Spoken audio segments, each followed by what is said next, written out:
Boa tarde para você que nos acompanha ao vivo pelo canal 19 da NET. Uma boa tarde para você que também acompanha pela Rede Mundial de Computadores, santamaria.tv.br, e também pelo Facebook, nas redes sociais. A programação ao vivo do canal 19 tem ganhado muitos compartilhamentos, muitas curtidas, enfim, estamos aí sempre cada vez mais próximos de você. Você pode participar da nossa programação enviando sugestões de pauta através do e-mail jornalismo@santamaria.tv.br. Pode também interagir ao vivo pelo telefone 3028 3045 e acessando também as nossas redes sociais no facebook.com/TV Santa Maria. E no Twitter, pode seguir as informações a todo momento no @TV Santa Maria 19. Começamos o programa sempre nesta terça-feira, 25 de abril de 2017, dia de São Marcos. São Marcos foi um evangelizador, aquele que traz a palavra através da sua mensagem, traz a palavra através da sua verbalização, da sua potência de distribuição daquilo que pensa, que traz do propósito e que traz da descrição. Então é também um dia muito especial para essa nossa profissão que se configura com a do jornalista, que está na retratar os fatos passados e narrar o presente. Começamos com a entrevista. A Cassisme realiza amanhã mais uma edição do ciclo de palestras O Assunto É, com o tema Aprenda a Desenvolver a Sua Inteligência Financeira. O consultor econômico e professor Alexandre Reis está aqui conosco.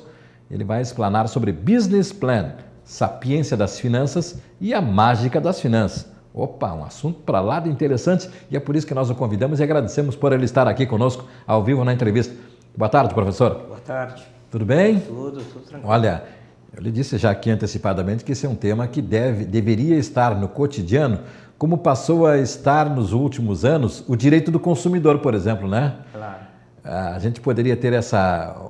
Eu acompanho diariamente na Globo News, à noite e durante a tarde tem quadros de dicas de comportamento financeiro, de atitudes para as finanças. E são os dois quadros mais valorizados, porque parece incrível. Nós, brasileiros, não estamos acostumados com essa cultura do gerenciamento financeiro, professor. Fale mais sobre isso e até essa sua iniciativa que o senhor está estudando.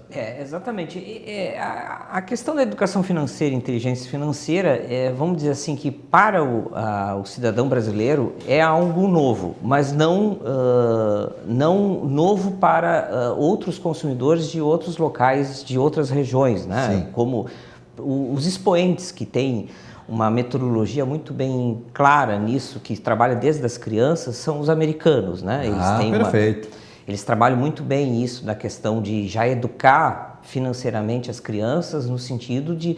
Porque o mercado financeiro, o mundo das finanças, tem muita terminologia que é muito específica, né? Uhum. E que foge a esse linguajar do cotidiano da vida das pessoas, né? Mas o que se quer com a questão da educação financeira e principalmente o desenvolvimento da inteligência financeira de cada cidadão é que seja um pouco mais prático isso, palatável para as pessoas no sentido de entender certos termos, né? Facilitar isso para eles tomar boas decisões. Eu digo que a inteligência financeira não é um assunto novo, isso começou lá na década de 80 em Harvard, por alguns pesquisadores, principalmente da área da psicologia, se agregaram aos economistas, uhum, né, e se começaram a discutir sobre qual é o tipo de inteligência que existe no ser humano, né? A própria economia os economistas foram ter um papel preponderante a partir da década de 90 no Brasil, né?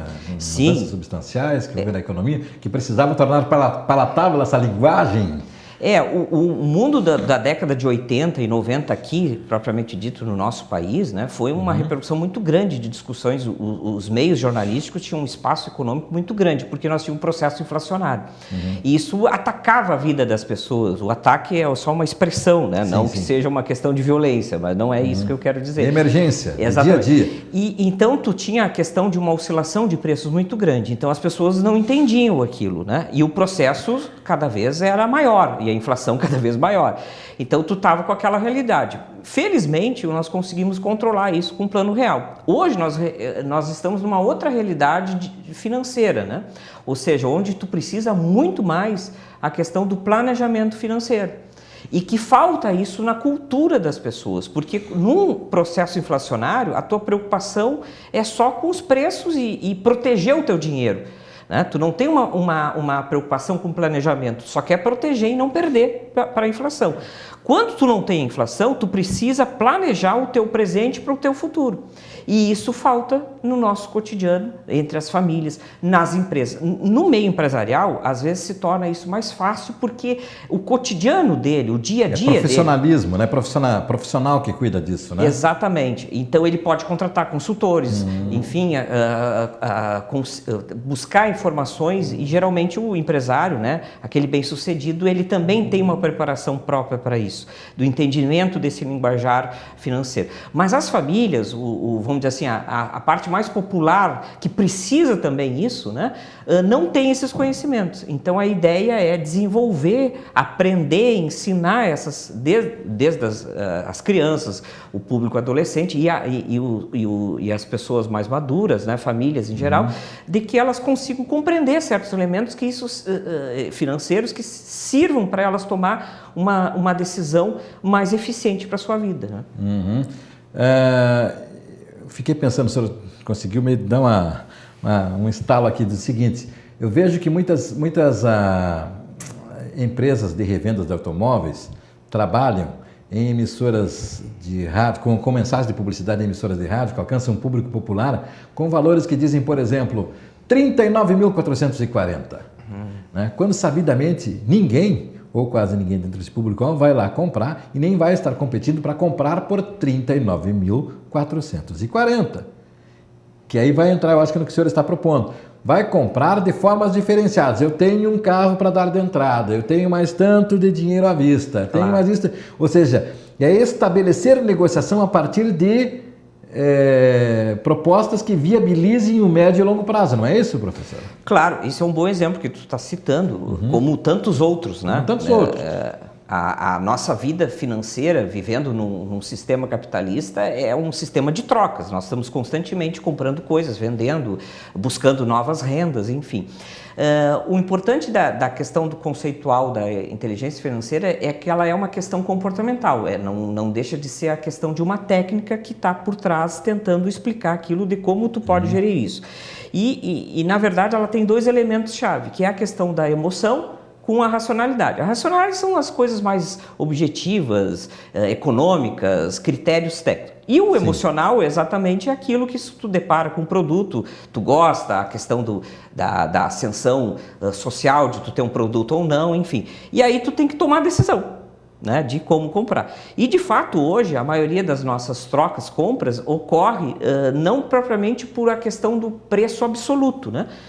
Tu faz relações de preços relativos, né? Então tu relaciona aquele bem que tu já tem para ter uma barganha de redução para comprar esse bem novo ou seminovo ou usado, né? Como o carro, o exemplo que tu deu de uma concessionária. Tu tenta fazer com que tu realize aquela compra, né, de uma forma que fique satisfatório para o teu padrão de renda. Isso requer, algumas pessoas têm facilidades de fazer isso, né? Outras nem tanto. Então, nesse meio tempo, tu precisa ter competências financeiras, né? Planejar isso muito bem, para não ter problemas posterior à compra. Ou seja, tu comprar alguma coisa e começar a ter insatisfações, né? Problemas com aquilo. Eu comprei esse carro e agora eu não consigo pagar. Provavelmente, se ocorrer esse fato, é que na hora da compra tu realizou sem o uso de uma inteligência financeira. Tu não adaptou muito bem o teu orçamento àquela realidade que tu queira. Então hoje nós temos várias opções de fazer isso, várias formas de fazer isso, né? O importante é esse consumidor, né, saber disso e por outro lado, né, a gente às vezes esquece o outro lado do ofertante, né, o empresário, ele também tem que ter esse maior conhecimento para tentar oferecer um melhor preço possível e uma relação, como eu disse antes, de preço relativo para esse consumidor que ele quer atender. Então ele também tem que fazer formas, usar técnicas de finanças para atrair esse consumidor. Professor, mais dois itens que nos últimos anos tomaram conta dessa cultura do brasileiro de lidar com finanças, que é o limite da conta corrente, que passou a ser incorporado como se fosse um valor seu e não do banco, o limite no caso, né? E a pessoa parece dizer assim, para todo mundo, né? Tô com limites, lá no dia 20, estou com o limite estourando, né? E a outra é o cartão de crédito, que até 5 anos atrás, 4 anos atrás, era encaminhado para a nossa casa um cartão já com um limite de crédito disponibilizado. E agora, nesse 2016, metade de 2016 e agora 2017, você já tem que chegar lá e comprovar alguma forma de dar garantia para o crédito que você vai conseguir. Como é que o senhor explica isso aí? Para conviver com isso, professor, quebrar essa regra de que tudo é fácil nessa parte de crédito.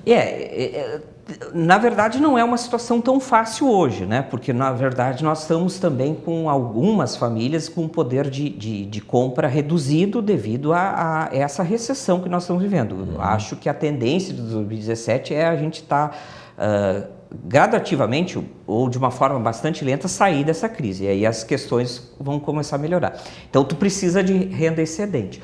O cartão, começando pela questão do cheque especial, né? O limite lá na sua conta bancária. Tem que ficar bem claro para esse agente econômico que está utilizando isso, que aquilo ali não faz parte da sua renda, é um adicional. Tudo que é adicional, fora aquilo que não é meu, né, seja renda ou qualquer coisa, incide juros. Então eu tenho custos para mim usar aquele dinheiro que não é meu, né? Esse juro, relativamente o que nós temos hoje na nossa economia, ele é alto em relação até a outros países, né? Então tem que monitorar isso. O ideal é usar só quando de fato for necessário esse limite, né? Porém, como o nosso custo de vida está bastante elevado, né, as famílias acabam, e até as empresas também, acabam tendo que utilizar esse dinheiro, que ele é rápido, né, e ofertado pelas instituições financeiras, né, para suprir as suas demandas do dia a dia. Então, o que tu tem que fazer? Um planejamento de ver se tem outras operações que sejam mais baratas, né? Sim. Porque o juro é um pagamento, um preço ao dinheiro que tu não tem, que tu vai pagar, que tu não tem no presente e que no futuro vai pagar. Então, é um preço. Então, as pessoas têm que entender que isso é uma relação também de troca, né? Eu estou comprando dinheiro. É uma coisa meio estranha de se pensar, né? Mas quando eu pago o juro, eu estou comprando dinheiro de outros, né? Em relação ao cartão de crédito, de fato é a operação que tem o maior juro no mercado brasileiro, né? Da questão de crédito. Agora, a partir desse mês, né, de abril, houve mudanças, né, para tentar fazer com que não tenha tanto o pagamento mínimo por parte desses devedores que usam o cartão de crédito, né? Isso eu acho que vai repercutir um pouco favoravelmente ao consumidor que usa o cartão. Agora, o cartão também a gente fala muito mal da questão dos juros, mas ele tem um lado positivo. Ele pode ser um organizador das suas despesas, né? Porque na conta, se tu for observar toda a conta que vem mensal, né? E ele tem um dia de pagamento, né? Ele descreve tudo que tu gastou, né? E ali tu pode fazer um controle financeiro daquilo que tu gastou. Perfeito. O ideal é pagar a conta no dia. Faz ainda uma projeção de custos do juro para o caso de financiar, né? De refinanciamento no caso, né? Então tem os prós e os contras na questão do cartão. O negativo do cartão de crédito, de fato, é as taxas de juros, que são absurdas, né? Muito elevadas perante o que é a nossa taxa Selic, que é a taxa de referência. Taxa de referência. De referência Muita de gente juros pergunta sobre isso, né? Que sai nas manchetes do jornal. A taxa Selic, mas não é praticada. Não é praticada. É uma referência. A taxa de mercado é outra. O senhor falou que o juro é caro porque tem uma questão boa também, me parece de entender, R$1.000 que eu tomo emprestado do banco, ele me cobra de 10% a 12%, tá isso aí no mercado, né? Sim, mais ou menos isso. Se eu aplicar no banco, no mesmo banco, esse meu R$1.000, ele não vai me remunerar 1% disso aí, né? Se for a poupança até 0,7, né? 0,7. Então veja só a discrepância. A discrepância que se pode dizer que o juro é extremamente caro no país. Exatamente. Professor, e aqui está entre aspas, a mágica das finanças. O bom mágico não conta o segredo, né? Então nos cria expectativa para essa questão da mágica das finanças. Isso aí é um pouco de uma analogia, né, que eu fiz, no sentido de que, de fato, no teu contexto familiar ou dentro da empresa, né, tem certos momentos, então, como nós estamos, um exemplo, nós estamos quase no final do mês. A última semana é aquela semana que tu tem que trabalhar com a magia, né? Porque às vezes não tem mais a renda, né? tu já pagou todas as contas, falta... Aquilo que eu falei que do dia 20 em diante terminou o salário e o mês continua, né? Exatamente. Claro que a gente não quer que termine o mês do dia 20, sabemos, né, porque é 30 dias. Mas essa semana é aquela semana que as famílias, o empresário tem que fazer uma magia, uma força para conseguir chegar até o dia 30, né? E ainda, dia 30, recomeçar e pagar todas as suas despesas que tem. Então, aí, usando uma outra palavra, assim, brincar um pouco para desmistificar essa ideia das finanças, que é muito sério e que de fato é, né? Tu tem que... que ela seja muito dura, né? Exato. A ideia que a finança é uma questão dura, que é só para economista, que a gente tem que tocar a vida aqui. Não é, né? E não é. Todos têm que aprender isso, né? E se não consegue aprender, que bom, tomara que consiga aprender de uma forma individual. Procure especialistas, leituras, né? Enfim. Mas voltando à questão da magia das finanças, fazendo uma brincadeira, uma analogia, né? Agora é o momento que tu tem que fazer aquele planejamento duro, né? Então dizer muitos nãos para si mesmo, né? Para conseguir resistir essa fase até o final do mês, né? Então, o seguinte, né? Tu pode relaxar nesse momento? Não, deixa para relaxar nos primeiros 15 dias, né? E nos outros 15 dias tu é mais racional, mais sincero com aquelas questões da tua relação, da tua receita, das tuas despesas que tu tem no mês, né? Muito bem. O ponto essencial é isso, né? Uma forma ou outra as pessoas precisam se planejar, né?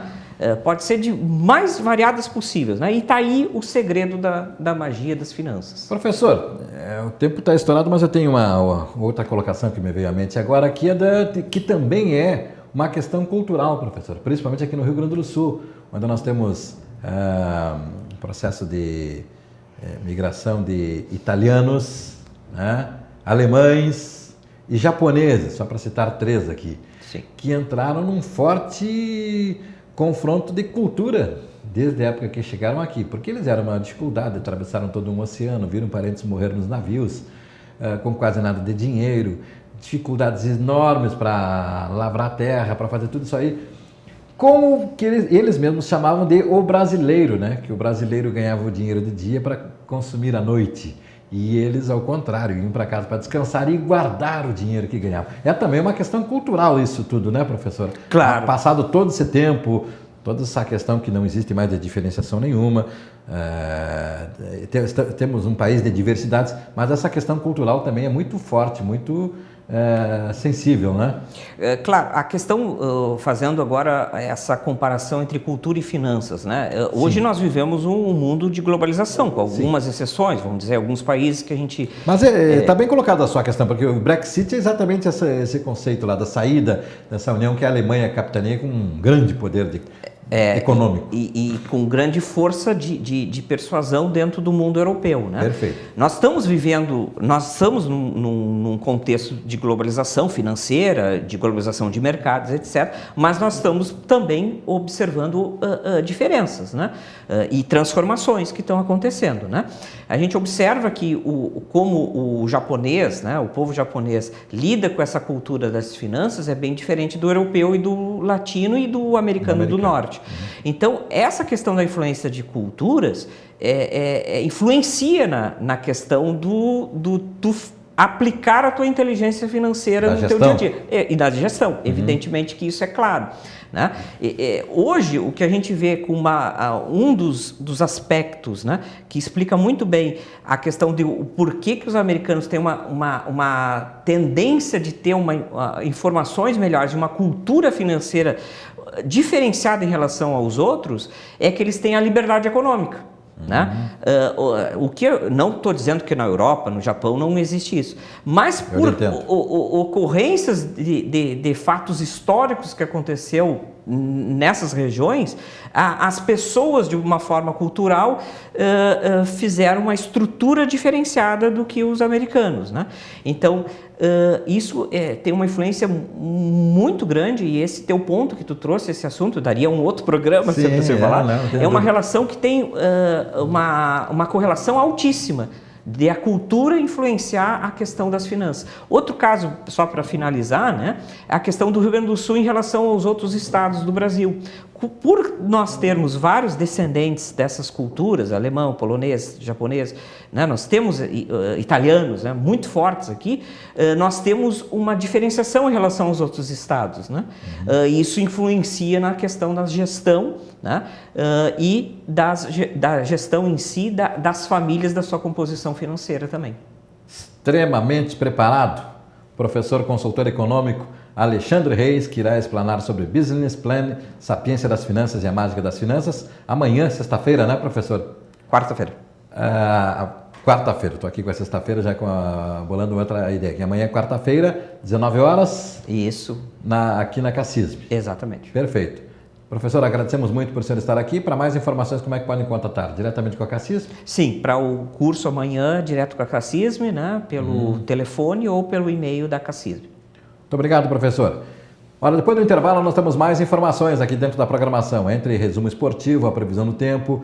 O STF tem agora à tarde, numa sessão de turma com 5 ministros, julgamento de um habeas corpus que pode liberar da prisão José Dirceu, assunto que está bombando aí nos meios políticos. Entre outras informações, os 85 anos da Casa de Saúde, que você acompanha também aqui conosco na programação do Santa Maria agora, que tem o apoio da Unimed. Novo Unimed Car, voltou ainda melhor. Sindiágua, não deixe privatizar esse bem. E sim, Sistema Municipal de Transportes, o SIM trabalhando para a qualidade e modernidade do transporte público. Nós já voltamos.